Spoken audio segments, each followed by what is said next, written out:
And then this, where the white railings is, just beyond it, that house there was the gatekeeper's crossing house. And where we are now, this would have been the railway line to York. So now we're on the other side of the A614, the road that goes from Market Wheaton to Driffield and then onto the coast.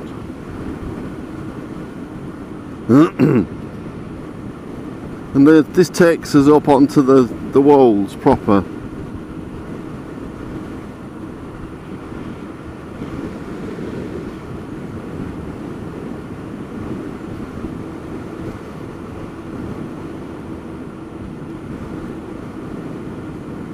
This, on our right hand side, is the grounds that were a part of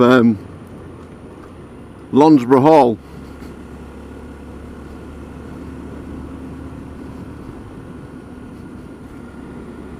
One of the gates. I don't think the hall's there anymore. I think it actually burnt down.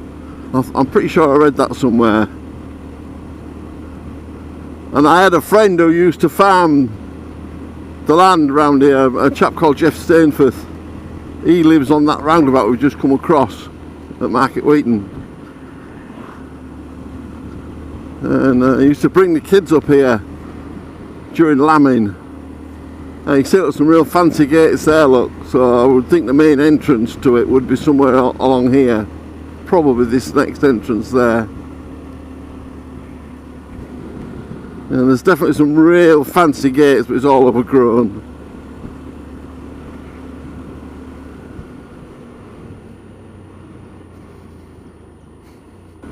So we're now travelling east. We've been travelling west and then sort of northwesterly, and now we're travelling west back towards the coast, which is quite a long way off here. We're right up on the top of the Wolds at Market Wheaton.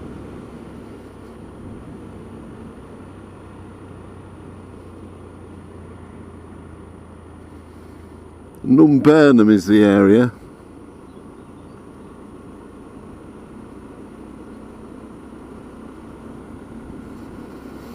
"29 miles an hour, very civilised." Look at that for a view. Why would you want to rush through all of this?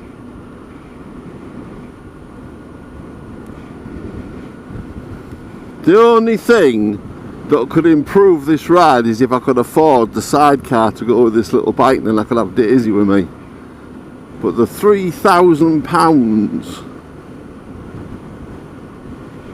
if I keep my eye on eBay, you never know, you never know. I read an article about the sidecar for the monkey bike, and I reckon it don't make a great deal of difference to the bike. I don't really understand that. I mean, it's adding weight to the bike, isn't it? But apparently it's to do with the torque in the engine, and it's got the wheel, you know. And they reckon it, well, this will do 62 miles an hour with me on it, and I weigh 18 stone 12 I weigh.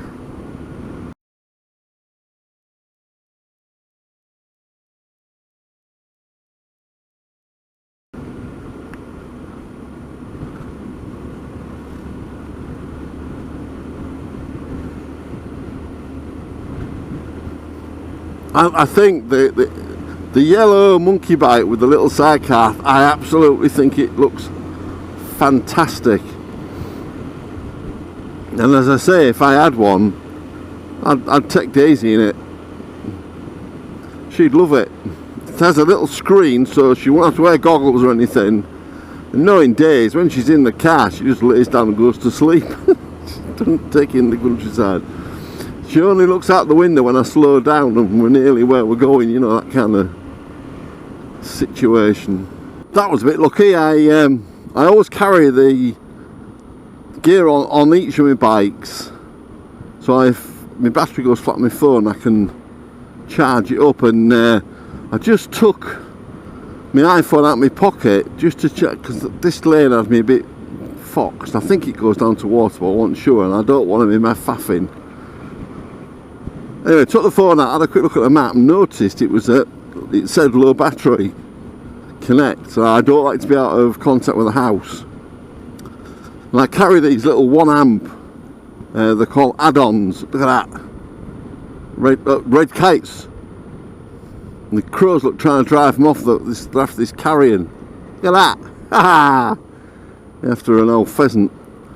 Anyway, I've got the little 1 amp add-on out, plugged it into a proper iPhone charging lead, and it's sat in this little bag on my handlebars now, charging away quite happily. First time I've ever had to do it. I knew one day it'd save me bacon. I have 2 of them, and I have a 3 amp. Is it called a Tamu or something like that? Charger, and then if necessary I can charge off this bike through the Optimate, and the same on the CL. I can charge through the Optimate on that as well. I've got to have the adapter though, and I ain't got the adapter on this bike. If I was going to go long distance, I'd take the adapter. Yeah, that lake's become a permanent feature. That never used to be. I don't remember that being there. But in the last couple of years, it seems to have either it's reformed or refilled. But I remember that being a dip, not a lake.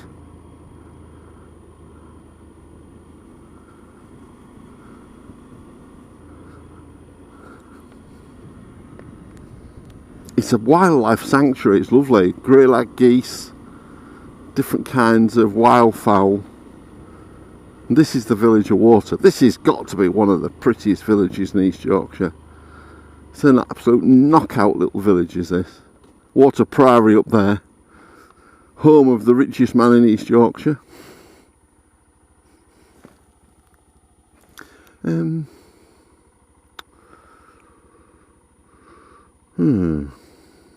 I really want to be here. If I go down that way, yeah, I'm going to end up back on the main road. I don't want to do that. I know. I think that's an avian flu sign. I don't think.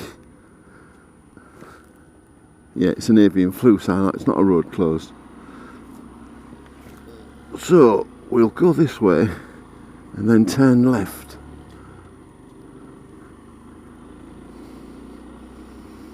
Yeah, hug it, wet wang. That'll do nicely.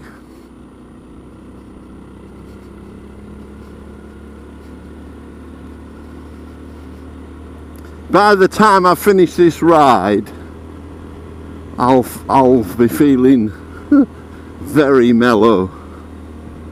And I think it's something to do with this happy little bike.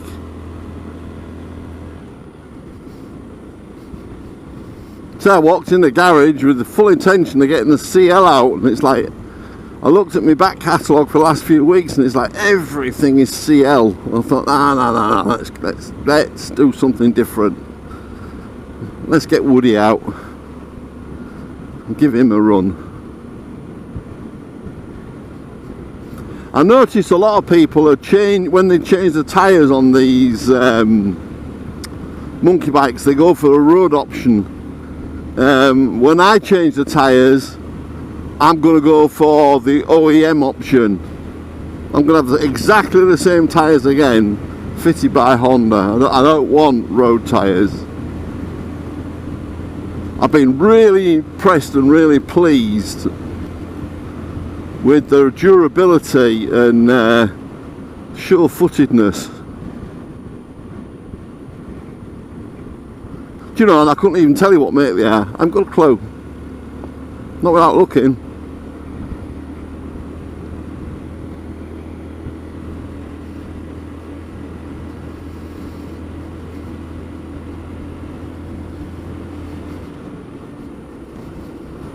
So, silly story. Coming back on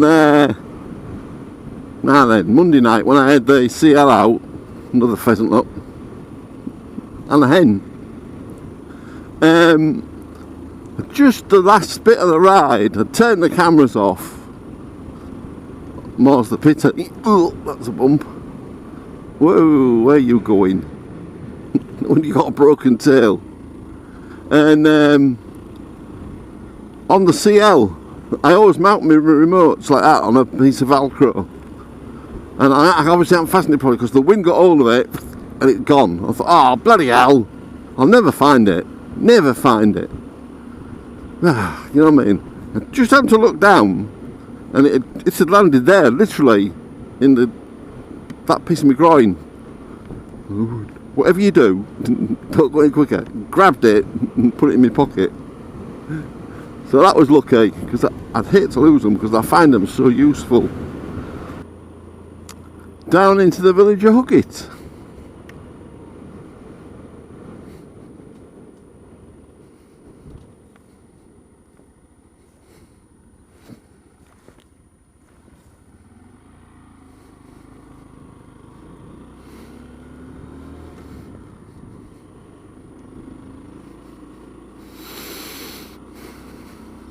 Oh, the pub's for sale. That's another pub that was a bloody gold mine, that place. I'll be amazed if that doesn't sell. They do the most fantastic Sunday lunches. Steak pie to die for. I haven't been for a long while, but very popular with walkers. You could smell that they were cooking lunch when I come by, but it's for sale. Maybe it's retirement. Hey, glorious afternoon ride this is.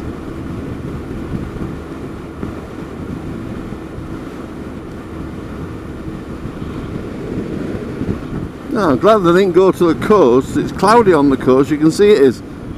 They said it would be cold along the coast. See, it's colder on the east side of the country.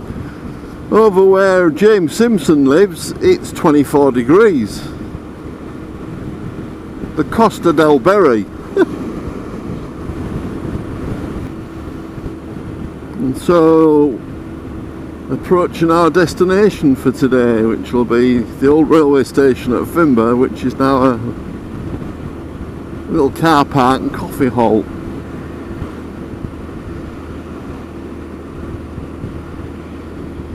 And the Yorkshire Wolds Railway coming up on the right hand side there. They'll be there today, they'll be having a working party. They have a working party on a Wednesday.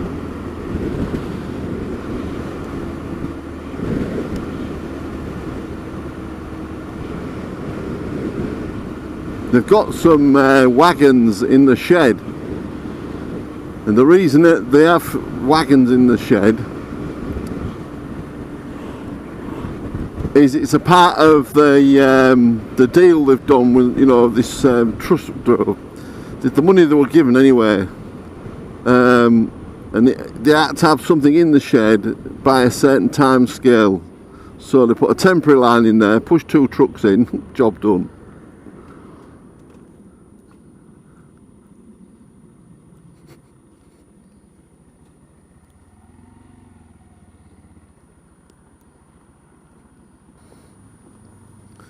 This is where I got the phone stashed in here. Let's see how much power it's put back in. And we got up.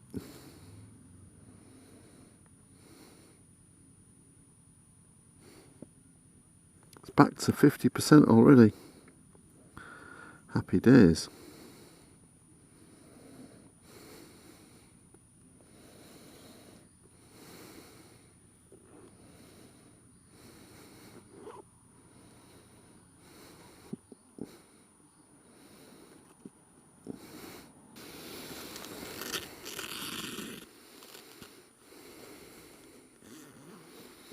Bye for now. Bye bye.